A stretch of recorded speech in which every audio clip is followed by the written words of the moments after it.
Good evening. It is the Beast of the East podcast on the Believe Podcast Network, also coming to you on the Y'all's Conference Network. On the video side, it's an exciting day because our brand new cast is aboard. Joining me from last week is Vinny Hardy, and our newest not guest but host is Israel Troupe. What's up, guys? What's going on, man? Vinny, how we doing? We doing good, man. How everybody doing? We are doing good indeed. So we have a very, very action-filled show for you. Lots happening. A lot happening very, very quickly in the world of college football. We're gonna give you a little recap of last week's games and something called the coaching carousel. There's been a few moves out there. I don't know if you guys have seen those, but we'll talk about that in a little bit. And then, of course, the SEC championship game it is on the horizon. If you want to follow our socials, it's right on down here at TroupeStar28, at Vinny Hardy, at Coach Burton 36, at Believe in Dogs, at Believe in Kentucky. Check those out. Subscribe, hit that bell. Also, guys, we are brought to you by betonline.ag, and we got a brand new sponsor as well. So BetOnline is back and better than ever. A new web interface for the rest of the NBA season and more props, odds, and lines than ever before. It remains your number one spot for basketball and football action this season. The NFL is about halfway through, so there's still a lot of props there too. So what are you going to do? Vinny and Israel, we're going to head to the new and updated desktop or the mobile website to sign up today. Receive the 50% welcome bonus on your first deposit. Just use a promo code BELIEVE50 to receive your bonus. Bet online, it's where the game starts, guys. So how we doing? How's everybody's Thanksgiving? Had a few days off. Great. Got some hunting in. Yeah, it was good. Jolly. What's your favorite side dish, or what was your favorite side dish? That's tough. Dressing. I got the mac and cheese this year for the Thanksgiving dinner, so that was a big step up for me. Okay. So Nice. Got a strong mac and cheese game. Oh, believe it, baby, believe it. That's Israel for us, man. He's got it's on point, man. The mac and cheese game. The stuffing was real. The dressing was really good this year for me. I really enjoyed that. And the sweet potatoes. Sure, you can't eat everybody's stuffing. No, you can't. Sometimes it has too much sage and too much stuff to mess it up. You know, you got to have it all seasoned up right and mixed right. It's got to be the right blend. So yeah, some people go too hard on I guess it's sage or I can't think of the other herb. I think some's a sagey, and it just messes it all up when it's too sagey. Exactly. So whoever made the stuffing at the Thanksgiving I went to did a outstanding job. So I'm excited about that. But nonetheless, there was a lot of good football on. I think Israel just dropped out. I'm not sure. But lots of great football on last week. We'll talk about that. There were some pretty good NFL games on Thanksgiving Day, but we don't have time to really talk about those. But the coaching carousel is really cranked up. Lincoln Riley to USC.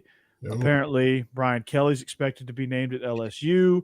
Billy Napier to Florida, among many others that are soon to happen. So the chat is blazing. We're talking about Lane staying. I'm not really surprised by that. I think that's a really, really good job for him. So I didn't think he would. I didn't think he'd be quick to leave. So, but if you want to jump in on the chat, we've got some people rocking and rolling. Them Rebels, they Egg Bowl champs. But so out of all those moves, let's start with Billy Napier to Florida. To me, that's a home run, right? To me, that's who I thought LSU should have went after. Mm-hmm. I think it's a great hire. I was talking to our head coach today about Billy Napier. He's a great guy, great players coach, great offensive mind. People forget he was at Clemson, he was at Alabama, OC at Arizona State. Kind of got stolen away from Arizona State by Louisiana. So I mean, he's and check his track record of what he's done there. I didn't completely forgot that Louisiana even had a football team other than LSU. So he's done some great things. I think it's overshadowed by the big names that everybody's getting now. But I think Florida made a great hire in getting Billy Napier.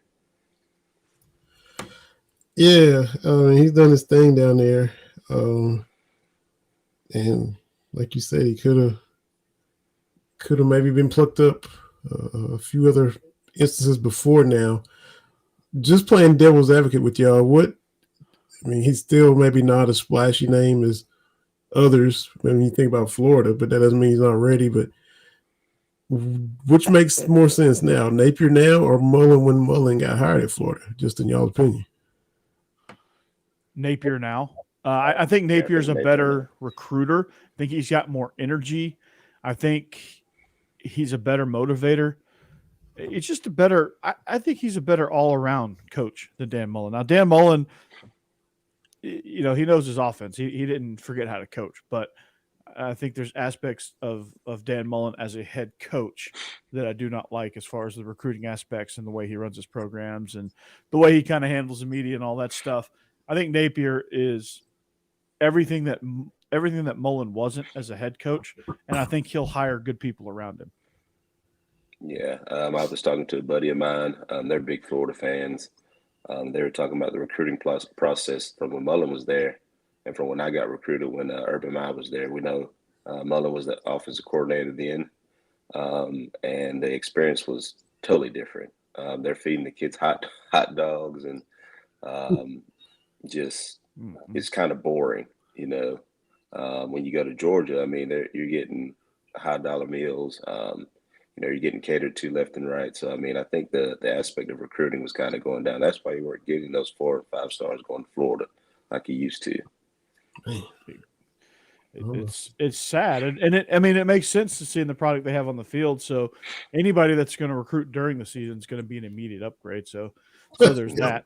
The one concern, Vinny, that I think you and I and Israel all know is he was scapegoated at Clemson. He was the offensive coordinator when West Virginia scored 3/4 of 100 points on him. So that's 77 for those of you who don't know.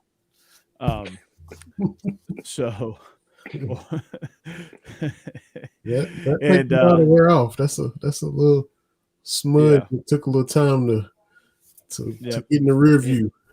He had to grind a little bit, but I think he learned a lot from that experience. I think he, there's some things that he did, they're asking Israel about your shirt.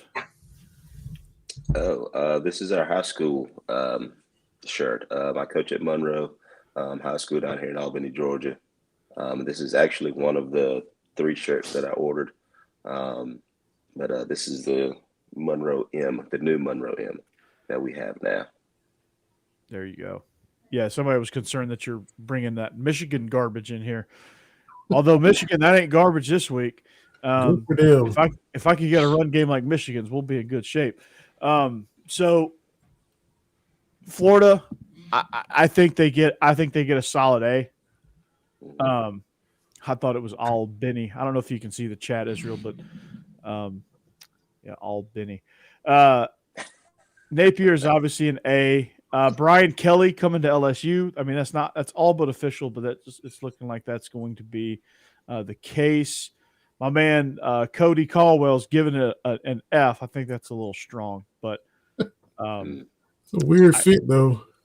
It is a very weird fit.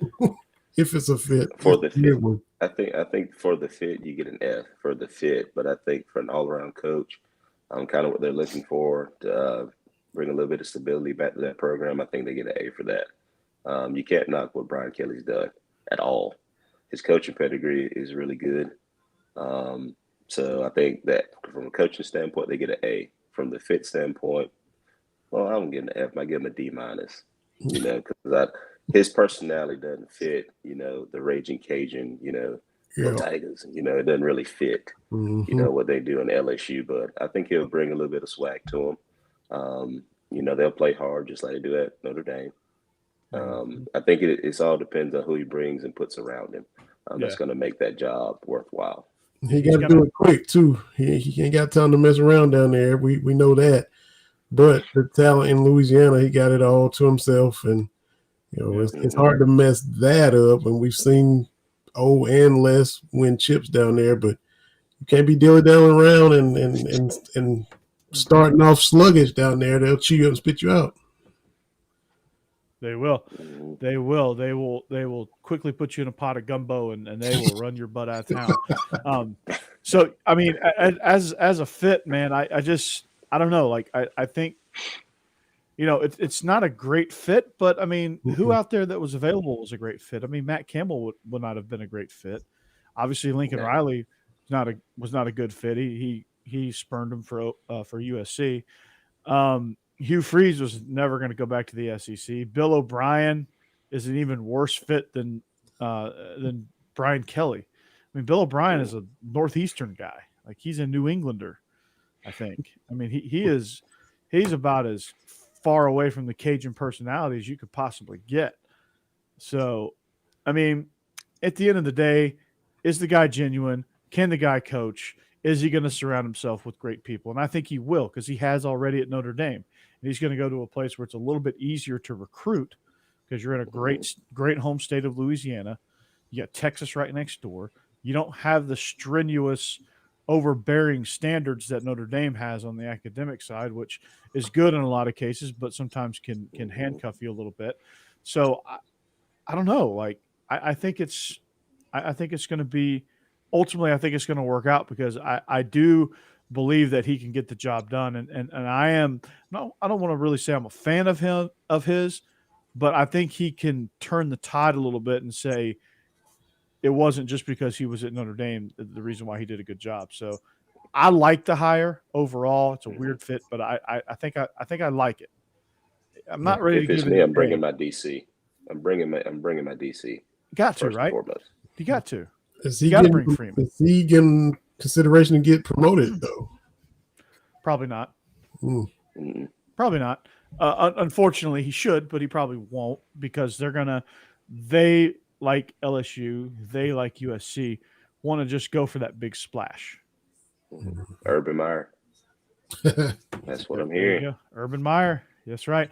And I'm seeing Bill O'Brien to Virginia Tech. Yikes. That'll be good for Bama fans, that's for sure. I don't think he spent enough time in the Saban coaching school. You got to think Billy Napier spent time in the Saban coaching school. He was the receiver coach at Alabama, so he spent time around Nick Saban. He kind of learned how to run a program. Yeah, won a couple national championships with him, so he's been there. I don't think Bill O'Brien's been in Alabama long enough. Lane Kiffin, same thing. Kind of learned how to change the tide a little bit, put discipline along with his swagger. Nice that's why Ole Miss is doing so well. Absolutely. But yeah, Bill O'Brien, he might be encouraged to take that job if you catch my drift. Because it was brutal offensively. They could not run the ball. But yeah, Bill O'Brien to Virginia Tech. I think I would have rather keep Justin Fuente. But there you go. That's another heart attack for Urban. Get out of the NFL. Jeez. He was just jet setting back to college, man. It's crazy. Urban. Wow. That's laughable. Lincoln Riley to USC. Now, this beyond like it being a home run for USC, because I think they got a great coach, and you can say what you want to say about him being scared of the SEC, but when Pete Carroll was at USC, they were dominant, dude. Yes. They were absolutely dominant. They made that part of they shut down that part of the country to everybody else. So having USC back on the map, which potentially could happen under Lincoln Riley, is going to be really good for college football because it's going to bring a West Coast power in, and we're going to be our views of USC are going to be a little bit different potentially. Now, this is all, I mean, potentially Billy Napier is a home run hire for Florida. He could fall on his face. We said that about Dan Mullen, home run hire. Look where it's got us. So we don't truly know, But I think as of right now, I think that was the right move to make. The next question is, actually, I'll wait to ask the next question. Lincoln Riley to USC. What are our thoughts about that? Is it going to be a home run? Why do we think it's going to be a home run? Israel. I think it's going to be a home run from the standpoint of recruiting. We all know he's a player's coach through and through. We know that. I don't think he ran from the SEC. I think the money that they're paying him made him go to USC. You got to think, from what I read today, I don't know if it's true or not, they bought both of his houses. I mean, for $1 million together, 500 grand, a piece more than what he paid for him. He get to use the private jet whenever he wants to. Yeah. I mean, salaries at like 110 mil over, 5 years or something like that. So, I mean, you can't dispute anything like that. You can't turn that down. Yeah. And the fact that you get to recruit all the West Coast, what made Pete Carroll so good? He kept players in California, and he pulled a couple from all these other states in the nation. He made it extremely cool. He made it fun, and he made it like, if you're not at USC, you're not in the running. And those 5 years, Steve, were dominant. So in the comments, 5 years out of 50 is USC. Yes, but those 5 years were absolutely dominant. You get two Heisman Trophy winners. You get two Heisman Trophy winners. So I mean, well, you can't beat that. And a 1.5 natties. So it was good, right? I'm not gonna say he's running away, and he will recruit in California. He was already, bringing California kids to Oklahoma. So now you put him back in LA. That should continue and probably improve. So I'm with you on that.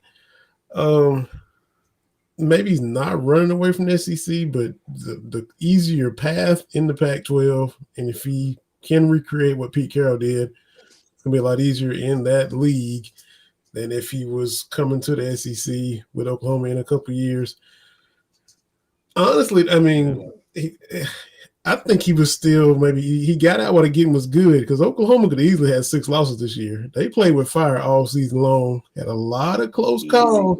They only had 2 losses, but they were, Kansas punched them in the mouth in the first half.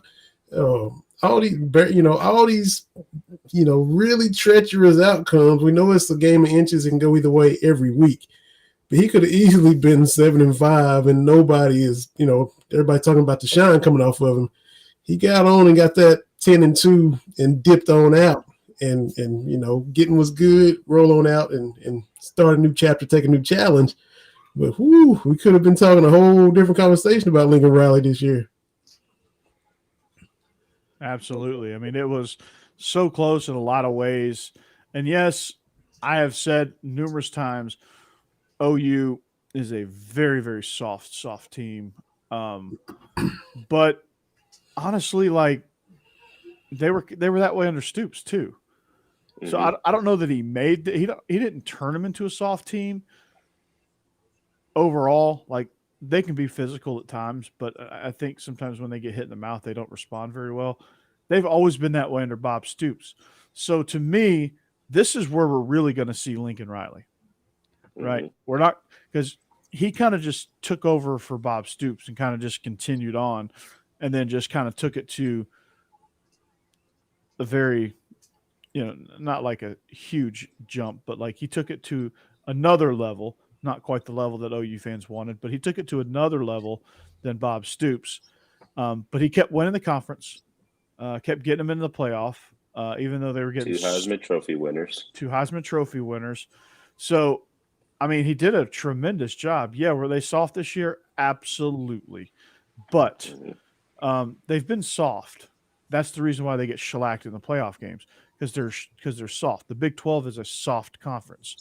The Pac-12 they've got it's getting more physical. I would say the Pac-12 is more physical than the Big 12.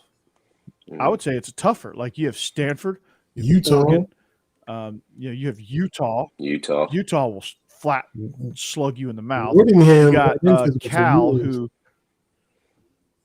Yeah, absolutely. I love Whittingham. But you got Cal who will slug you in the mouth. They're not really competent, but they're tough. They're just Washington totally. State's about to be really good.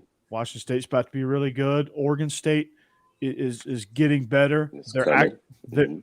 they're tough. Again, they just don't have the people to finish a game. Oregon, at times, Oregon's probably, I wouldn't call Oregon soft, but they're not exactly tough either. They're kind of in the middle. But USC has a pretty damn good roster, despite all of Clay Helton's inabilities.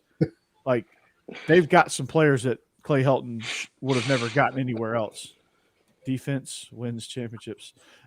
Yes. So, yeah. Well, I mean, Washington just made a great hire for them. They got Kalen DeBauer. I don't know how you say his name. Somebody got to help me out with that one, from Fresno State. So, it's a tougher conference, I think, than the Big 12. What he can do at USC, he's going to have to hire. He's no Clemson quarterback. No, he's not. No, he should be with that name. He needs to add about 13 more letters to his name, and he'll fit right in on the Clemson roster. But I mean, to me, I think it's going to be a great fit. I think in year one, he's going to bring some excitement to that program. I think in the transfer portal, Jaden Hazelwood is going to come to USC. I think he's going to get some good recruits in that regard. So I think he's going to have a really good loaded roster. I think he can be the guy to take him to the next level. I'm excited for it. I like it.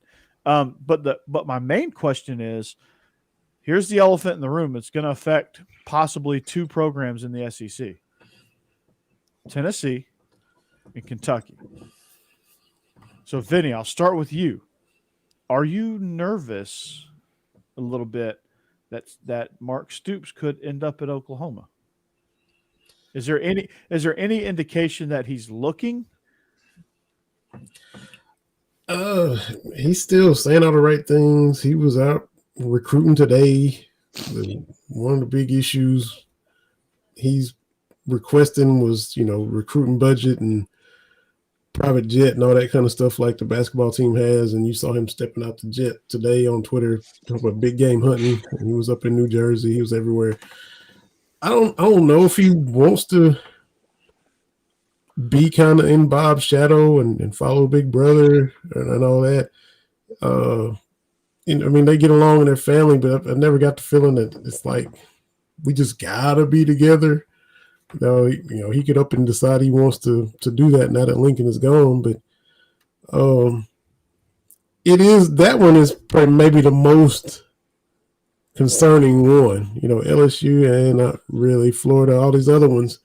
Notre Dame opens now, but Oklahoma maybe would be the one that kind of makes you worry the most. So we'll definitely have to see what happens.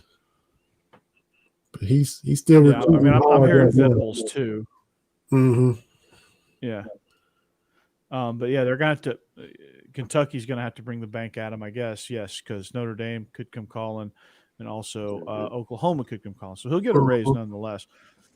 If I'm Brent Venables and I'm making 2.3 as a coordinator, am I really wanting to take on the role of a head coach? Are they really going to offer him? I don't know that that's the route they need to go. Like, I mean, to me, I don't think he wants to leave. I think he's fine. He's content with being a coordinator. Mm-hmm. You can't really make somebody leave and be a head coach if their aspirations aren't to be a head coach. That's hard. That's really hard to do. And he's had plenty of opportunities to leave before Fuente got hired at Virginia Tech. He could have had that job. Yeah. So I think he's pretty content. And when you got a guy that's content, it's really hard to make him get off and move somewhere else, especially for a head coaching job, at Oklahoma. You got to think big time boosters run Oklahoma. Does he really want to deal with that? I think that had a hand in why Lincoln he's left been as well. Now he's been there before. I think that's where the connection is, because he was a coordinator there before he came over to Clemson. So the boosters know him, but I still you just watch him. I think he's a get in the lab, watch film, and break down stuff type of defensive coordinator. Like Yeah, I don't he's know not in the that. limelight Yeah, camera type guy. kind of like No, John Chafers back in the day for Tennessee. He was just, I just want to be a coordinator. They had no desire for the media stuff. I don't want to do a coach's Mhm. show every week. All this other stuff that I got to fool with. I ain't want to do that. Go speak at the quarterback club. I don't want to do that. This one coach. And Venables is 50 years old. I'm not saying that that's ancient, but he's had, like Israel said, plenty of chances to make a move. Look at Lincoln Riley in his 30s and already head coach. So maybe he ain't wired to want to do that. and that's perfectly okay. And Yeah. he's making more as a coordinator than half of FBS as head coaches. So he's certainly not gonna go down to G5 level to deal with all that stuff. So keep an eye on that. They may sway him. I'm not real sure. But yeah, Brian Kelly, 15 mil per year. That's just irresponsible. They're paying him 15 mil a year. That's just irresponsible. You're just Think asking about for it. it. You had to do something to get him away from that school over there. You had to do a lot. And more revenue is coming. There's more. The TV deal is, it's just gonna be more stupid money flying around, and everybody just dying to overpay somebody. Speaking of stupid money, can they dump some over here to the Beast of the East podcast? We got an open slot. Just dump it right here. Just dump it right there beside Vinny and underneath me there. You know, I would love to see a duffel bag full of racks. Just drop one. That's it. We ain't asking for a lot. Yeah, Just just drop a little one. bit. I mean, 10 million split three ways. I can you know I can go with that. Yep. I'm good with Hey, that. I'm still gonna go to work in the morning. Mhm. I'm fine. You want those old people that win the lottery and still punching the I'm clock still in going to next work. day. Yeah. I get I bored, just man. know that I can tell them that guess what? I can quit any day of the week. I'm just here because I want to be here. Just remember that. Tennessee might have some McDonald's bags. I'll take it in a McDonald's bag too. Nope. Yeah. Ba-da-ba-ba-ba. Loving it. And duffel bags still happen, yes, but I don't know why. Like, why is everybody being secretive about it now? You have NIL, so why are you being secretive? That doesn't make any sense either. So, but those are the latest. And all you Jacksonville State fans out there, congratulations on hiring Rich Rodriguez. Ooh. So Can he keep it to himself this time? that's the question. Can he do it? I don't Mhm. know. I don't know.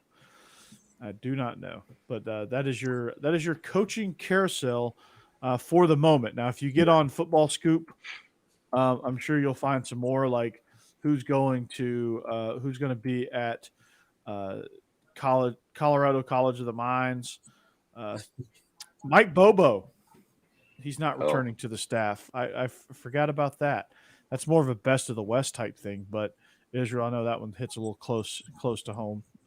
yeah. I kind of saw this one coming. I think, after Auburn got rid of, Coach Williams, who I personally like, I think there was some turmoil going on there to begin with. And then after the debacle this past Saturday, I kind of saw the writing on the wall, but I thought it was going to be more of Harsin was going to take a little bit more control of the offense. It was still going to be Bobo's deal, but he was going to have more say. But to completely abandon it and, to go a whole different route, I did not see that coming. You got to think there were some questionable calls throughout the year, but, I mean, you're trying to fix Bo Nix. You got TJ Finley coming in who is just not learning everything as well. Didn't really come along as far as they thought. But I think he handled his first, Alabama Auburn game pretty well. But it was a surprise to see that today. It really was. Yeah, it was. I was like, man, he just got scapegoated, but maybe it's not a great fit. Who knows? And then Rhett Lashley, I really like that hire over at SMU. That's a great hire for them. I think he's done a good job. I think people are soured with what happened at Auburn, but again, I don't know that was fair. So, And then Israel Troupe is going to be the new head coach at Millikin University. What is that? That a new school? It's Division III. They compete in the It- CCIW. They're looking for a head Does coach. does it snow there? Because I'm not going. Oh, it snows like crazy there. Yeah, that's a no-go for me. That's it. It's in Decatur, Illinois. Like It's 32 degrees here, and we're like, oh my God, what's going on? Yeah, I've had ice on my windshield the last 3 weeks, but not only is it cold, but to make it better, there's absolutely nothing to do. Where's it at? Oh no. If there's nothing, Decatur, Illinois. Mm. no. If there's not a Target, my wife said no. Okay. That's no. If there's not one Target in town, my wife we ain't going. That's hilarious. I'm sure there's a Target about 45 minutes down the road. Take the old family trip. I wonder what St. Louis, Peoria, Chicago, or something. The closest Target. Yeah. Closest Target, Minneapolis. Yeah. I got to take my pistol everywhere. I mean, I'm like, no, we can't go. Israel, what would your kids do if they saw snow? I think they love it. We're kind of in that adolescent stage to where everything's exciting. Mm-hmm. I went dove hunting on Saturday and brought a dove back so they could see it. They were all excited. They said, "Daddy, why ain't it moving?" I said, "Daddy shot it." So, and their dreams were shot with it, shattered. Oh my God! Yeah. The first time they realized that Daddy hunts animals. Yeah, but they're really good. I think snow would they'd be excited for a little while and then they get over it. My wife would hate it. She hates being cold. She definitely wouldn't like Decatur. No, she hates it now.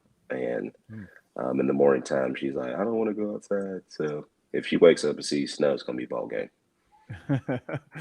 do you have to start the car for her? Oh yeah. Both of us got remote start, so we have to. It's a must. That's good. That's you really turn the good. heater on before you turn it off, so when you crank it up, it's already on. It's already rocking and rolling. That's pretty awesome. So games last week. Now, before we get into that, we have a brand new sponsor on the show, Lightbox Jewelry. So say goodbye to dull gifts. Lightbox lab-grown diamonds are the best gift of the year. That's lab-grown diamonds. Using cutting-edge technology and innovative techniques, they've cracked the science of sparkle, creating the highest quality lab-grown diamonds that you can find at a light price, $800 per carat. They have the same chemical makeup of natural diamonds, but are just grown in a lab. Because of their process, they can create stones in a bluish pink and a beautiful blue, as well as classic white. Lightbox lab-grown diamonds are the gift that they'll never want to take off. Priced so they won't have to. They really do make any outfit sparkle. I know my outfit needs some sparkle. Visit lightboxjewelry.com and add sparkle to your holiday shopping. That's lightboxjewelry.com. Lightbox diamonds, never a dull moment. So, if you're listening to this show and need some shopping ideas, Lightbox Jewelry. There you go, man. Those I colors. should have known about this before I brought my wife her Christmas present. I know. I'm with those colors too. You still got time, Israel. You still the white, yeah, the pink, and the blue. You do seem like somebody that would like some blue. Yeah, and I'm born in November, and I don't know all the birthstones, but November birthstone is an ugly brown color. So this has got I know. November's the topaz or whatever they call it. It's ugly. So that's white and pink and blue that Lightbox is talking about. Those colors are way better than us November birthstone type people. So yeah. I'm already for it. Man, I'm a sapphire. I'm a September. See, you get that's a good color. All these good colors, but November gets stuck with that doo-doo brown topaz, and it's terrible. I was literally about because I'm a November baby too, and the third. I remember mine's the 4th. So I remember looking at birthstones like, why does ours look like doo-doo? Yeah, man, it's terrible. It's terrible, man. Like not like solid doo-doo. Like the doo-doo like you just ate 3 Taco Bells from being in downtown Athens, and you woke up the next morning and it didn't come out good. Type doo-doo brown. 11 months of the year, you got opals and rubies and amethysts and all this other stuff, and we just get shafted, man. It ain't right. Y'all get doo-dooed on, pun intended. Yes. Speaking of teams that got doo-dooed on, Georgia Tech got doo-dooed on 2 straight weeks. Jeff Collins is not a candidate at Notre Dame, nor is he a candidate at Oklahoma. So that game, there was quick work made of that game. Same with Kentucky on Louisville. That was a fun and exciting game, right, Vinny? It was. Hey, Vinny, what's this? Ain't that it? All day. Will Levis let the country know. L down. They won just like Texas whines about horns down. And, we just give it to them that much more. Another blowout. And it's just lopsided. This year they were better. And the same thing. Just another, it's another 30 piece. Will Levis juking people, breaking ankles, and hurling dudes. I mean, come on now. Come on, Louisville. Exactly. You took the pizza box and crushed it. That's right. Sure did. Georgia, there was an aerial shot, Israel, of the Georgia game of Bobby Dodd Stadium. And I didn't see any Tech colors. No, I saw no blue or white. I don't even think the band even wore the team colors. They all wore red. Pretty much. And it's Bobby Dodd's turf now. And their paint looks terrible. Yes. Like they ran out of money. They obviously they got turf and fired their whole grounds crew. So there's nobody there to paint. And then they turned around and fired the OC, the co-DC, and the secondary coach. Like that was the problem. Yeah, exactly. Oh wow, oh boy, and now you're losing Jahmyr Gibbs. Yeah, he's in the portal. Who is a grown man. We played against him in the playoffs in 2016 when he was at Dalton, and that young man is the real deal. Let me tell you. Mm-hmm. Georgia Tech, I'm not keeping Jeff Collins very long. No, all the talent in Atlanta, and you guys know well as I do, Atlanta produces some of the best athletes ever, but you're keeping them in Georgia, and they're actually going to Georgia Tech, but you can't win. I don't think that's a coordinator type thing. I think that starts at the top from the AD to the head coach, in my opinion. That's just me. Exactly. And when your head coach is too worried about marketing, and Israel, you and I went in depth about this, so if you want to hear our thoughts on Jeff Collins, they haven't changed because it's just more of the same.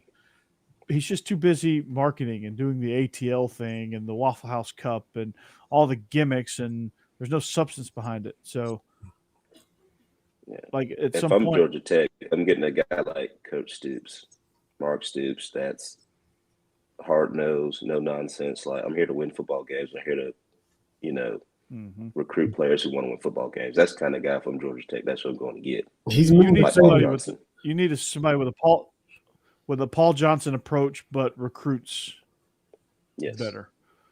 That's what you need. He's meat and potatoes. Matt Rule would be a perfect fit. Yeah. Matt Rule would be a perfect fit at Georgia Tech. That'd be a great hire. I don't think he'll go there, but that'll be a great hire. Ole Miss, Georgia Tech. Ole Miss should wipe the floor with him. If you don't, then Lane Kiffin probably should be fired. Also, South Carolina kind of disappointed me a little bit. I thought they would give Clemson a little bit more of a run, but they were never in that game. And then Vanderbilt, Tennessee, it was close for a minute, and then Tennessee did what Tennessee does. They pulled away. And absolutely destroyed them. Honestly, the best games, the Egg Bowl was really entertaining. It was fun. I thought the Iron Bowl was great. It was a great game. You kept going, okay, Auburn, and not because you don't like Alabama, just because like, hey, this is a 3-touchdown underdog that's about to beat the number 2 team in the country. Like, I want to see if they can do it. And they just, Israel, they stopped pressuring in that last drive. the last drive is hurt. Well, what started is Tech Bisbee went out of bounds. Mm-hmm. Yeah. On I think it was second down play, he went out of bounds. And you gave them a minute and 30 seconds to get down the field. One thing we know about Bryce Young is that he doesn't get phased. I mean, they kind of held it together the whole game. And then you got to realize that they might not be able to run the ball, but they can throw it. And he's got 4 or 5 horses back there that can go get it.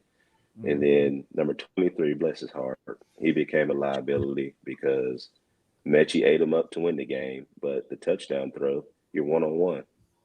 Pass interference is 15 yards. Don't give up a touchdown. No. They still got to go score. They still got to call plays. And by that time, game's over. And they were struggling in the red zone. Exactly. So pass interference, just push them down. Exactly. So I don't, just grab him, just tackle him, whatever you got to do. I mean, if there's ever a time to take a pass interference penalty, that's a time. But for Tank Bigsby, if there's ever a reason to just go down, like go against all of your natural football instincts and just hit the deck. And he was already he tried after he was out of bounds. It hit him. You could see it in his mind. Oh, I need to get down. He was already drug out of bounds by the time it entered his mind to tell his body to get down. It was too late. Mm-hmm. And he didn't call a play near the sideline. The play bounced. He just bounced it out there. He just ran out there. That one, as much as I don't like to blame kids and all that stuff, but that one was on Tank Bigsby. Mm-hmm. That play was on Bigsby. And unfortunately for him, it had huge implications. Yeah. His defense could have picked him up. It's a team sport, obviously. There's some things that could have happened, like they could have pressured more. Every time they pressured, it seemed like they got home. They could have passed it. They could have taken a pass interference and forced them to take more snaps. They could have stopped them on 4th and 7 when they had a chance to, when Billingsley just ran a nice, simple comeback on the sideline. But that's asking a lot when they've held Alabama to a field goal for 59 minutes. Pick Tank up one more time, but you have held these dudes in check. This ain't your typical dominant Alabama, but it's still Alabama. Jamison was suspended, but you still got some dudes over there, and you held them to a field goal for 59 minutes, and you're that close to, like you said, 3 touchdown underdog, and throw the records out, but for them to even be in the game. The way that they had been trending coming into the game was something else. And all the stuff, too, we've seen in the Iron Bowls throughout the years, from before we was even born, punt, Bama punt, and all that stuff. For this to be the first one to go into overtime, we actually to see history made after all the crazy things that have happened in that rivalry was pretty cool, too. Mm-hmm. Yeah, it was. But Bryce Young, again, man, he played poorly for 59 minutes, but not poorly, but he didn't play as good as he normally does. He was getting hit, battered, making bad decisions. They were one-dimensional for most of the game, and then they were just in a 2-minute situation. They were allowed to just sit back and pick them apart, which I don't understand that either. But when you look at this game, when you look at what Bryce Young was able to do, the dude just has guts, man.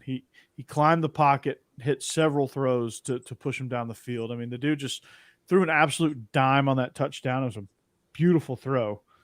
The guy was surprised that it got to him. I don't think he could have handed it to him any better.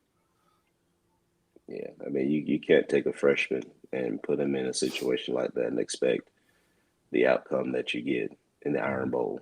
In that situation, you need a touchdown and you get a touchdown. Poise, 2-minute drill, he gets it done. Which is scary. Going into this Saturday. Yeah. If they can pull that off, of course our defense, we'll figure it out real quick. But the potential that could even happen, puts a little fear in you. Good thing is they don't have a number 2 that can come in behind him. Yeah. But just the fact that he can do that as a freshman. Just wait till he figures it out in 2 more years, how much more deadly he's going to be. Well, let's just go ahead and use that as a jumping point for this week's big game coming up, the SEC Championship, Georgia, Alabama, Georgia opens at 6-point favorites. I think when you look at it and you compare with, Auburn was able to hold them to 3 points, but Auburn couldn't do anything either. They had T.J. Finley, who's bad enough, but then he's on one leg. Now he's even worse. Now he's even more useless. So when you look at that situation, it was just borrowed time for them. It was only a matter of time to when Bama was going to – like if you hold Bama to 3 points, you better put them away and you better score on them while you get a chance to. And they had chances to. Auburn had chances to. There was open receivers. There was bigger run lanes. They did some good things to help neutralize Will Anderson, but then again, Will Anderson was a beast in other situations that helped Alabama keep themselves in the game. But to me, with the biggest key for me for Georgia, obviously Bama's going to have tough sledding, right? They couldn't block Auburn's defensive line. What makes you think they're going to be able to block Georgia's defensive line? They ain't running on Georgia. I got news for them. They're not running on Georgia. But in order to keep the passing, I think you have to take that Tennessee approach, right? To where, screw it. We're just going to play man. We're going to come after Bryce Young. We're going to hit him, and hit him. And we're going to make him beat us, and we're going to make Alabama beat us in the run game, which is – that's not going to happen. And then Georgia's offense, they've got to give themselves opportunities and take advantage of what rare opportunities you're going to have against Bama, because Bama can play defense. So you've got to take advantage of some opportunities that you may have against that Bama defense, which I think Stetson has done a good job. Is he the right guy for this job? I guess we're going to find out. Do I think so? I don't know. As of right now, he is. And we're going to find out. And if not, then JT will come off the bench and he will lead us to victory. I don't think Kirby Smart has any problems with that. If Stetson is struggling and we're still within striking distance, to make that change and let JT go eat. So you team JT? Sound like you team JT. I'm team whoever wins us the championship. That's me.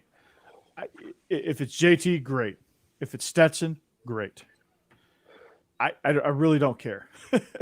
I really don't care. I just know, I know the things that JT can do better than Stetson, but then on the flip side, there's a lot of things that Stetson can do better than JT.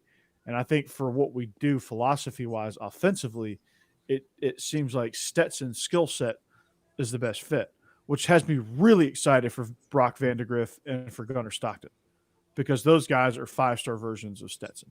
Oh. And it fires me up. That's true. About that. Like Gunnar Stockton especially. I think Gunnar Stockton's better than Vandegrift, to be honest with you. So because he's played against better competition, I think. That's the biggest key. I think he's more polished. I think he's more ready. So I think he's regretting that decision after this past Friday against Thomasville. Oh, is he? My man was leaking blood out his nose in the second quarter. Oh, geez. They were thumping him. They were thumping him, boy. Oh, boy. Well, Thomasville, man, they don't mess around. No, they was getting hit and hit hard. But I'm with you. I'm with whoever gets the job done. Like Vinny said, am I team JT or team Stetson? I'm team winning. Whoever's back there, as long as we win, I don't care who gets it. I don't care if they put they can put Burton back there. I don't care.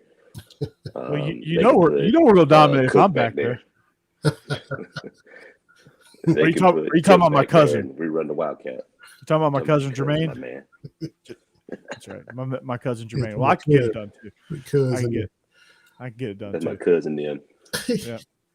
If Alabama struggled with Auburn, maybe they were looking ahead to y'all. Who knows? Maybe they're just, it's just how it is. Were you all?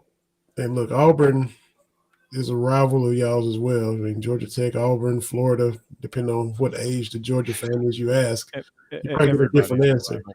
Yeah. Were you all wanting Alabama to beat Georgia so y'all could get them with only one loss, and that way it can be or were you hoping that Auburn would beat them?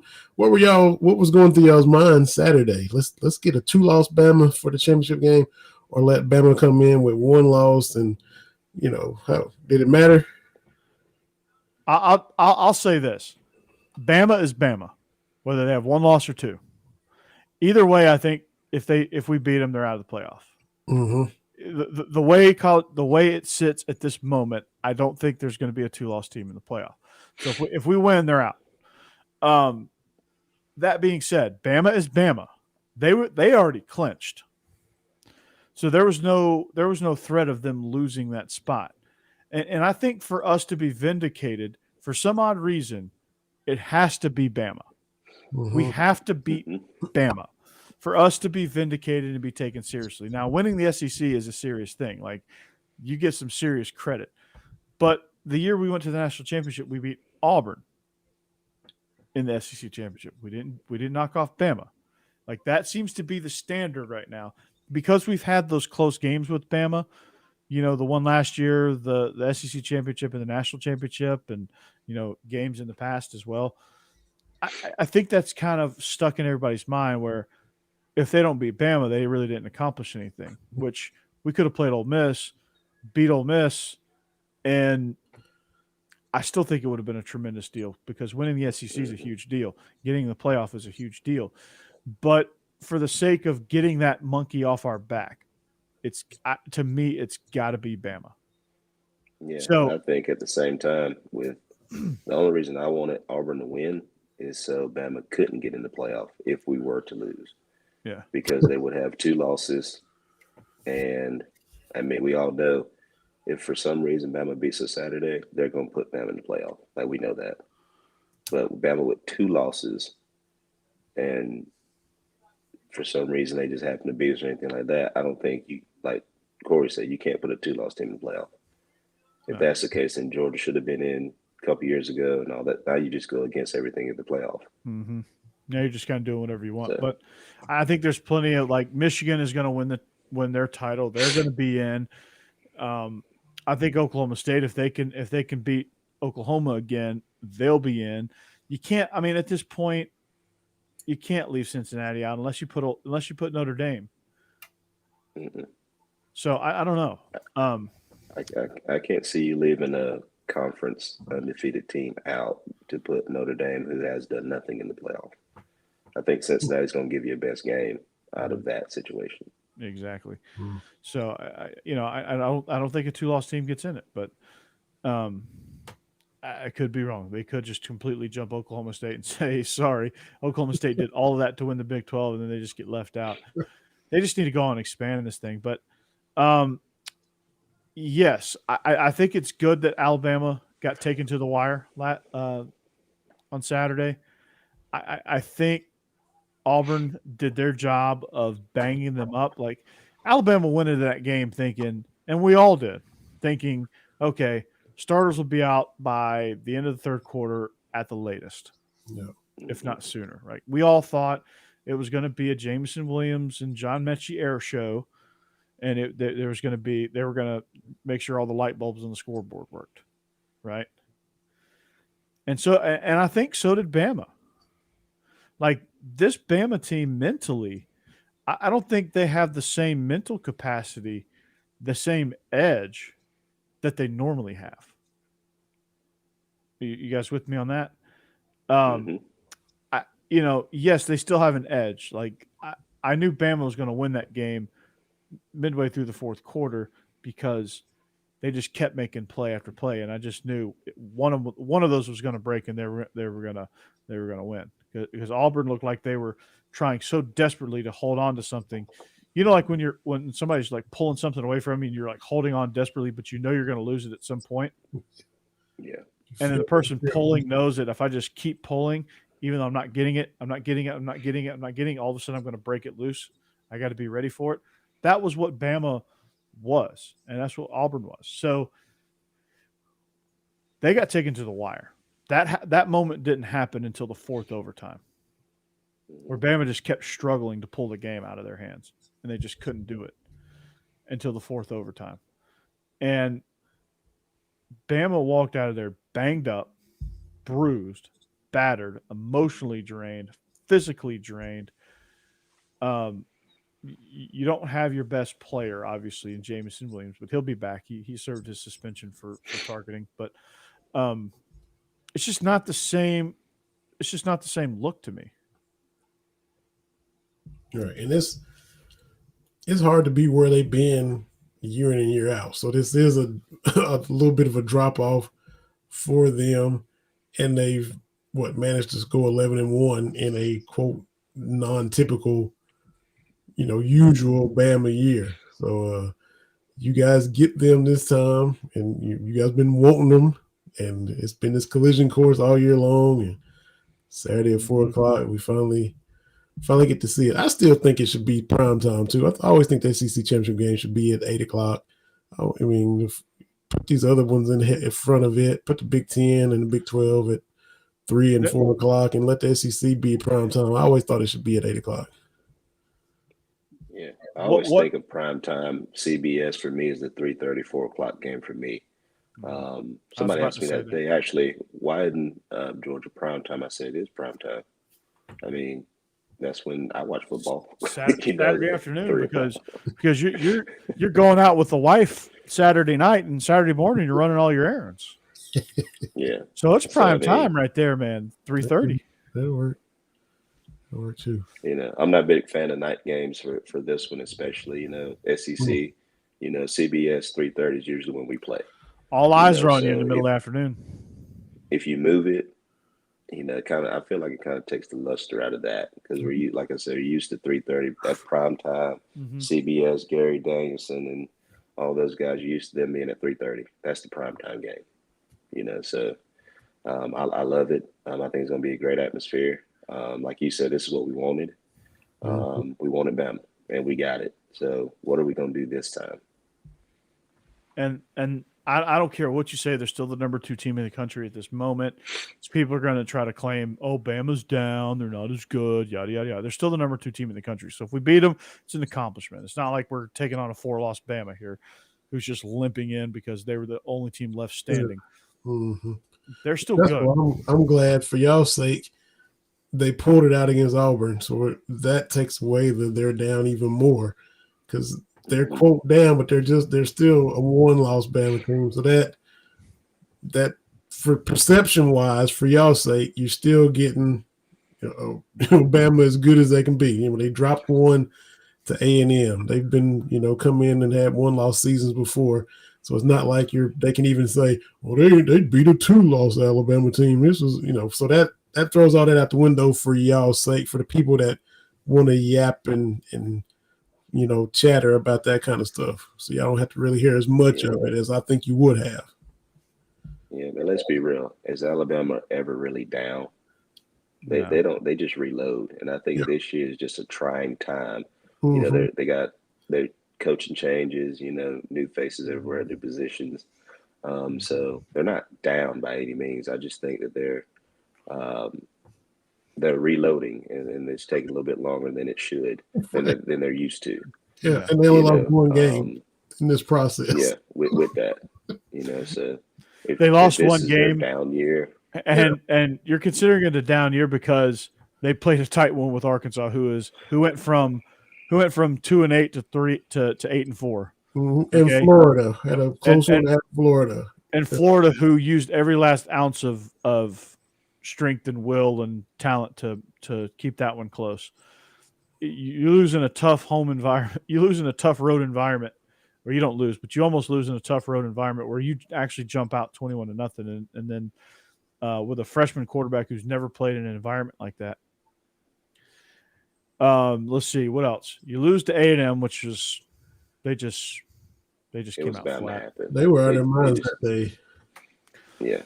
I mean, Mississippi State played with them for a minute. Tennessee played with them for a minute until they figured it out and pulled away. I'm not sure who else they played, but I don't think it mattered. But you just ran into Auburn. LSU. LSU. LSU. Yeah. You just LSU just I don't know. They played hard. Yeah. Coach O. Yeah. Coach O didn't get fired because of his stuff on the field. I think some of the stuff off the field bled into that, and they weren't able to execute as well. But those kids love him. Mm-hmm. Mm-hmm. They play hard, which You is don't play hard for a coach that's already leaving and that's still there the way that they did.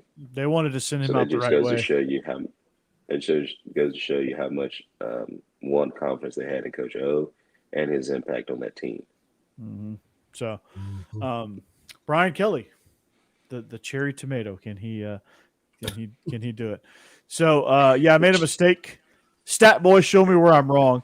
Oklahoma State plays Baylor, not Yeah. Oklahoma. Uh-huh. Yeah. Which I don't know. I think they'd probably rather play Oklahoma. So yeah, championship game. It's the 4:00 Eastern, 3 Central. I'm so used to Central Time now. I've been here for almost 15 years that I just go ahead and say the Central Time. So if I ever do that, just translate, you Eastern Time Zone people. It's great being in the Central Time Zone because we still get that like night game feel, but it's an hour earlier. Like a game ends at midnight, it'll end at 11 here, which I'm asleep by then. That extra out, yeah. There's been a lot of games where I like woke up the next morning and go, "Whoa, that was an exciting game." And then there's some college football final lets me know everything that happens when I go to bed. Exactly. Pac-12 after dark, I'm already checking my eyelids. So yeah, checking them for holes. But guys, that's going to wrap us up for today. Actually, we are actually echoing across many platforms. I'm not sure the exact number. Maybe Steve will tell me, but we're probably at least going across 30 different platforms as of right now. So that's going to increase our viewership. I know I'm echoing on 4 different platforms. I know Steve's running it on all of his. Vinny, I think you're running it on 2 or 3. Nope. Israel, you got to jump on board here, bud. I know. You got to sign up for Restream. Busy. Yeah. busy. I know. You just got to sign up for Restream. Actually, with you guys, I mean, it's I just retweet everything you guys do. So really, I live vicariously through you guys. So I really appreciate it. Attaboy. There you go. Just retweet. Just find my streams and retweet them to all your people. So y'all are the technology people. I'm just a PE/football coach. I let y'all handle all this stuff. Well, guys, I'm just a ball coach now. So, but yeah, we are echoing. You can find us just about anywhere, I feel like. So we got a nice little network going with the Y'all's Conference Network. We got a lot of people jumping on board. We got a lot of people involved. A lot of people with a lot of followers. So we got some good things afoot. So we can start welcoming some of those guys as guests, and they can come on and chop it up with us as well. Off-season plan, we're talking about basketball, and we might even bring in some special guests. I'll work with you guys to get some people down in that little 4th box. So, however you found us, thanks for watching, thanks for listening. As always, you'll be able to find the audio version of it on anywhere you can find your podcast. And this is, again, follow us on social media. Look right down here below. It's right below the Gamecocks logo there. Follow us on Twitter, retweet it, hit us up on Instagram, YouTube, all that good stuff. Find the show, tell your friends about it. That's the only way to spread it. But we are the Beast of the East. We are presented by BetOnline.ag and Lightbox Jewelry. For Israel, Vinny, I'm Corey. This is the Beast of the East podcast. Thank you to the people in the chat. And until next time, go Dogs. Go Dogs. Cats. Go Big Blue.